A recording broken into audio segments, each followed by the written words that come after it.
Alhamdulillah, alhamdulillahilladzi syara'a li'ibadihi siyama Ramadan lihikamin wa asrar wa rattaba ala siyamihi wa qiyamihi maghfiratadz dzunubi wal awzar.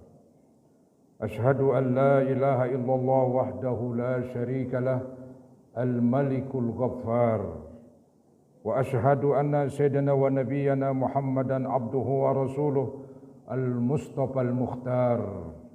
Allahumma salli wa sallim wa barik ala sayyidina wa maulana Muhammad wa ala alihi wa ashabihi wa man tabi'ahum bi ihsanin ana al-laili wan nahar.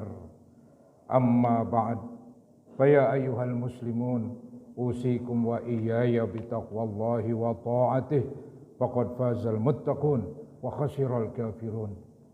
Hadirin kaum muslimin rahimakumullah, segenap jamaah Masjid Jami' Al-Husna yang saya muliakan, as-shaimun yang dirahmati Allah Subhanahu wa taala.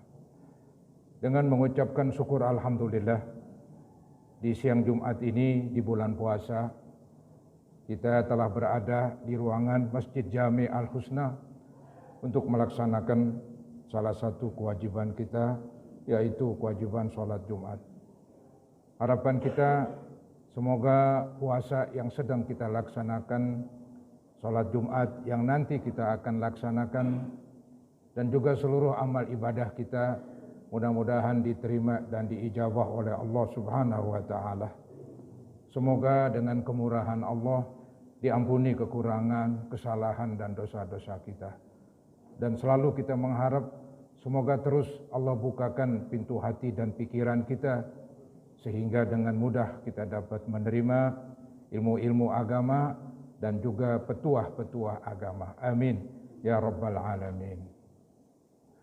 Hadirin saudara-saudara, ibadah puasa yang sedang kita jalankan mempunyai tujuan. Tujuan pokok daripada puasa itu tertera dan dicantumkan di dalam Al-Quran, yaitu ayat yang berbunyi, ya ayyuhalladzina amanu kutiba alaikumusiyam kama kutiba alal ladzina min qablikum la'allakum tattaqun. Tujuan puasa itu ada di penghujung ayat tersebut, yaitu pada kalimat la'allakum tattaqun, yang kita artikan secara sederhana, agar kamu bertakwa. Jadi tujuan puasa yang paling pokok yaitu agar yang berpuasa menjadi orang yang bertakwa. Bertakwa kita tahu yaitu melaksanakan perintah, meninggalkan larangan. Itu arti takwa. Nah, seseorang untuk mewujudkan, untuk melaksanakan takwa ini, maka dia harus pandai mengendalikan hawa nafsu. Maka puasa inilah saudara-saudara didikan Allah kepada hamba-hambanya yang beragama Islam. Dididik untuk pandai mengendalikan emosi dan mengendalikan hawa nafsu. Di bulan puasa ini kita mengendalikan nafsu makan, nafsu minum, bahkan nafsu birahi. Dari sinilah nanti kita akan berangkat, yaitu juga mengendalikan nafsu-nafsu yang lain. Nafsu ingin berzina, nafsu ingin memperkosa, nafsu ingin membunuh, ingin mengambil, mencuri, merampok, nafsu ingin tawuran dan sebagainya. Manusia ini kan memang tak ubahnya seperti hewan, saudara-saudara. Hanya bedanya satu, ini manusia ini punya akal. Dia bisa berpikir mana yang baik, mana yang buruk. Ditambah dengan Allah turunkan agama. Jadi agama dan akal seiring sejalan untuk mengendalikan hawa nafsu. Maka melalui ibadah puasa ini kita diajari oleh Allah. Ya, melalui puasa menahan makan dan minum, nanti akan bisa juga menahan dari hal-hal yang lain.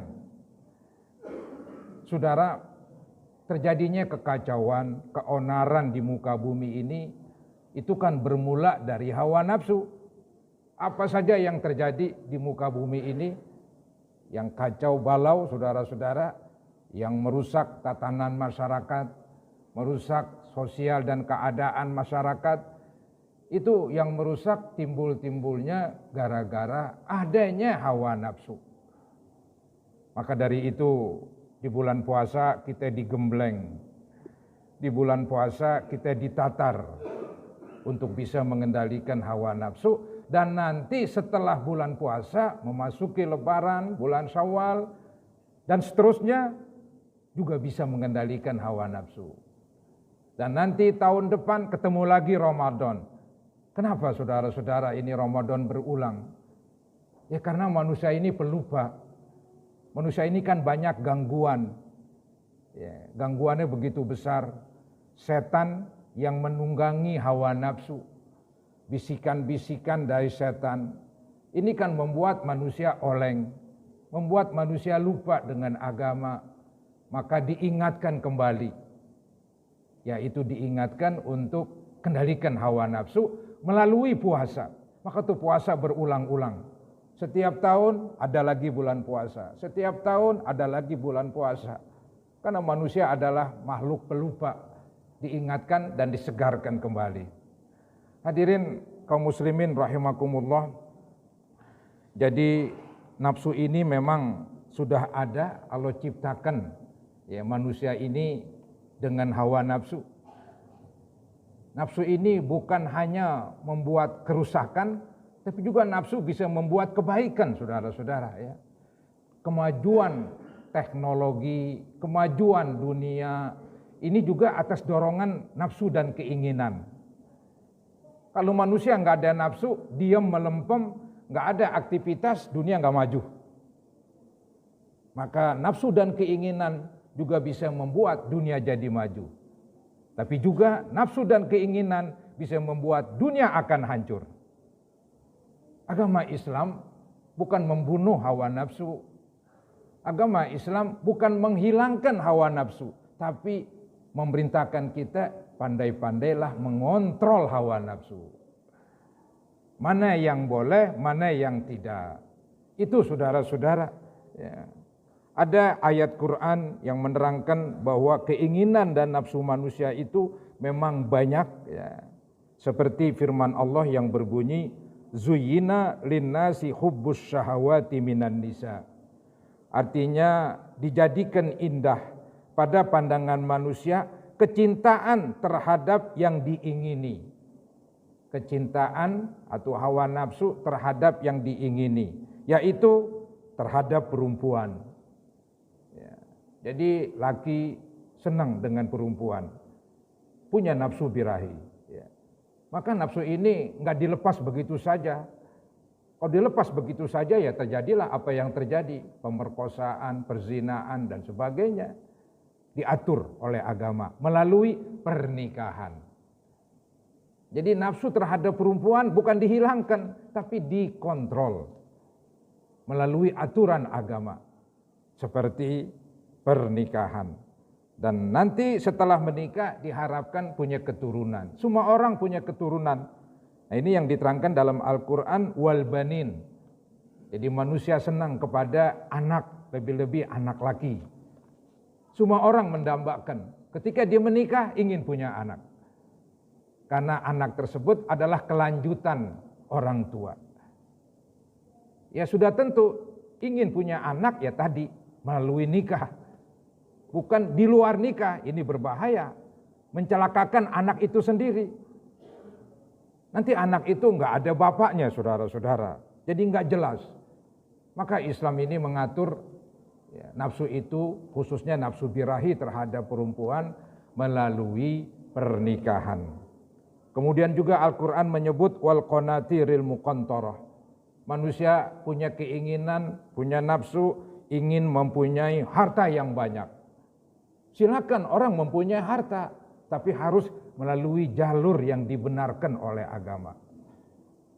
Ya, bukan ingin mempunyai harta sebanyak-banyaknya, tapi dengan cara sewenang-wenang, dengan cara melampaui batas.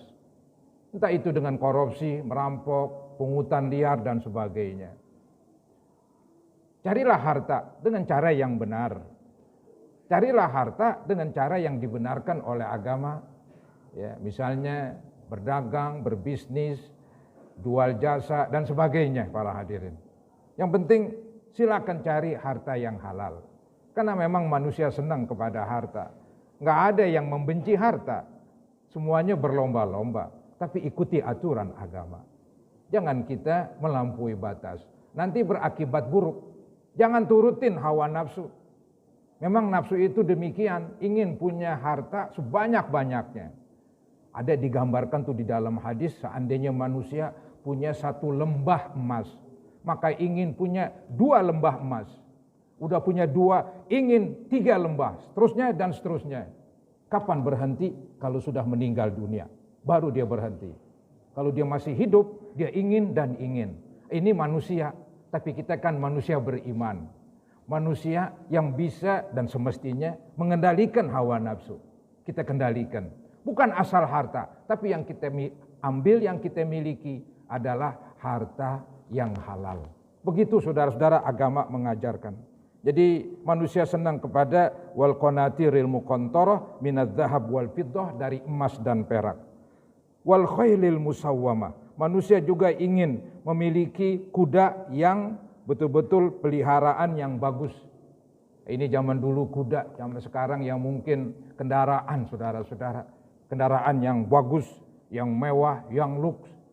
Mengingini dan kita punya nafsu untuk memiliki, silakan. Tapi tetap melalui jalur agama. Jangan sampai kita mencari harta yang haram untuk mendapatkan dan memiliki kendaraan yang mewah dan bagus. Kemudian juga saudara-saudara wal an'ami wal harth. Allah gambarkan juga manusia itu ada nafsu ingin mempunyai ternak, ingin mempunyai ladang. Walhasil bermacam-macam yang ada di muka bumi ini manusia inginin. Itu saudara-saudara kecenderungan manusia demikian. Memang sudah Allah program. Jadi manusia diuji oleh Allah. Ya, mana yang mengikuti dan menuruti hawa nafsu, mana yang bisa mengendalikan. Dzalika mataul hayatid dunya. Itulah kesenangan dunia. Jadi harta benda apapun tadi yang telah saya jelaskan, itu kesenangan dunia. Ada kesenangan yang abadi. Kesenangan dunia terbatas. Ya, mungkin ketika kita sehat, kita sakit saja, tidak boleh makan ini, tidak boleh makan itu. Apalagi sudah mati saudara-saudara, lenyaplah dunia begitu. Tapi kesenangan akhirat itulah yang abadi. Maka ikuti agama, kontrol hawa nafsu. Jangan dituruti hawa nafsu. Maka Allah firmankan di penghujung ayat yang berbunyi wallahu indahu husnul ma'ab. Dan bagi Allah ada tempat kembali yang bagus. Itulah sorga. Sehebat-hebatnya dunia kecil dibandingkan kenikmatan sorga. Maka dari itu jangan silau. Jangan terpedaya dengan dunia ini. Kesenangan dunia, saudara-saudara, semu. Kesenangan dunia ngambang. Yang hebat dan abadi, kesenangan akhirat. Kesenangan akhirat di sorga tidak didapat kecuali dia bertakwa. Nah, inilah tujuan daripada puasa.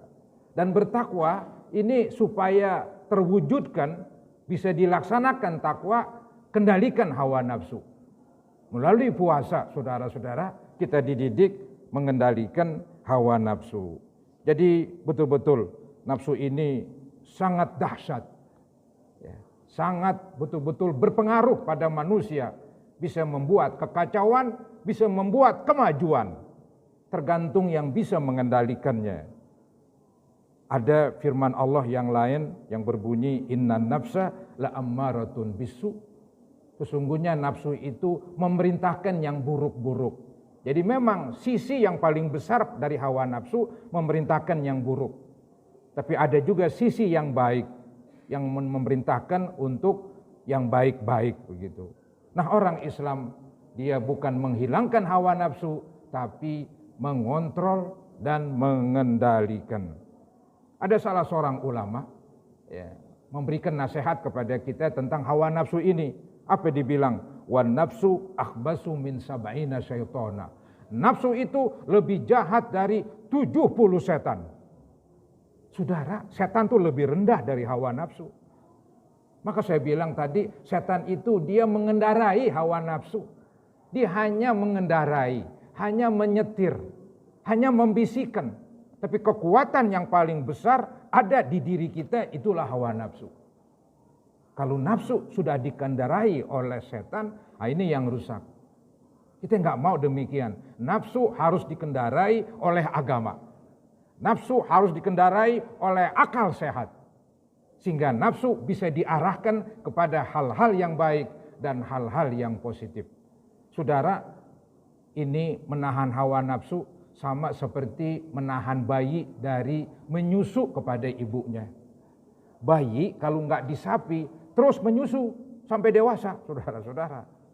Begitu. Tapi kalau disapi bisa, walaupun bayi itu menangis, menjerit, melawan, tapi dipaksa untuk tidak menyusu lagi. Akhirnya bisa. Nafsu begitu juga. Nafsu ini melawan, merontak, marah dia. Kalau kita bawa kepada agama. Tapi kalau kita paksakan, bisa para hadirin. Ya, ini puasa yang sedang kita jalankan. Kita kan biasa nafsu makan, nafsu minum, dan nafsu bermacam-macam. Di bulan puasa bisa kita nggak makan. Dari subuh sampai maghrib. Walaupun kita bekerja, mungkin tenggorokan kering, mungkin perut kosong melilit. Tetap kita berpuasa. Kita lawan tuh hawa nafsu. Nunduk akhirnya dia. Harus dipaksa. Harus dipaksa. Mudah-mudahan Allah Subhanahu wa taala senantiasa terus membimbing kita ke jalan yang diredhoinya. Amin ya rabbal alamin. A'udzubillahi minasyaitonir rajim. Bismillahirrahmanirrahim. Wa amma man khafa maqama rabbih wa nahan nafsa 'anil hawa fa innal jannata hiyal ma'wa. Barakallahu li wa lakum bil Qur'anil azim wa nafa'ani wa iyyakum bima fihi minal ayati wa zikril hakim wa taqabbala minni wa minkum tilawatah innahu huwas samiul alim. Aqulu qawli hadza wa astaghfirullah li wa lakum wa liwalidayya wa liwalidikum wa li jami'il muslimina wal muslimat wal mu'minina wal mu'minat fastaghfiruhu innahu huwal ghafurur rahim.